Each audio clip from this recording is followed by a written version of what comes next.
Li Tirkiye û Bakurê Kurdistanê êdî ji bo hilbijartinê şaredariyê hefteyek kêmtir demaye û karûbarên partiyên siyasî jî li kolanan berdewam dikin. Partiya Wekevî û Demokrasiya Gelan Dem Partî li Enqera paytexta Tirkiyê bi mitîngekî sozên xwe raberî gel kirin. Lê vê carê ev hilbijartina şaredariyê li Enqerê ji bo Kurdan ji hilbijartinên borî cudatir e.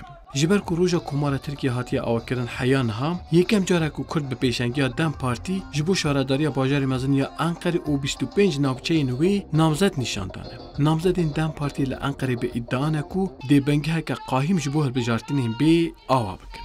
Coşeka mezine gelê me Kurd û êja ku Dem Partî adayê xwe ku li vira göstermiş kiriye pir kevxweşin. Kurd aslında pir tişta naxwazin, yani dixwazin bi zimanê xwe, bi rengê xwe, bi kültûra xwe li her derê qebûl bibin, li her derê jî biaxivin. Ev cara xebatê me bingeheke ku wisa em çê bikin ku temelê wê xira nebe, bingeheke baş bikin li ser wê bingehê em ê karê xwe berdewam bikin ku car din ji hev bela nebe.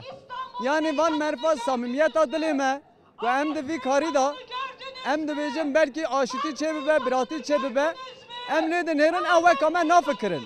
Îja ku ew weka me nafikirin em tenê bi xwe bi serê xwe têra xwe hene ji xwe. Welatiyên Kurd jî yên ku bi cil û bergên xwe yên gelerî beşdarî mîtînga Dem Partiyê bûne dibêjin ku êdî lazim e Kurd li her derê dengê xwe bidin xwe.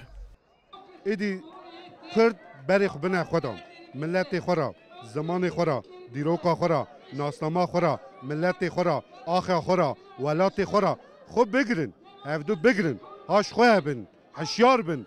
Milletê Kurd evî dixwaze saziyê xwe ra. Zav qedîm dibînin, zav bi rûnayî dibînin, bi vê seçimê, bi vê hilbijartinê.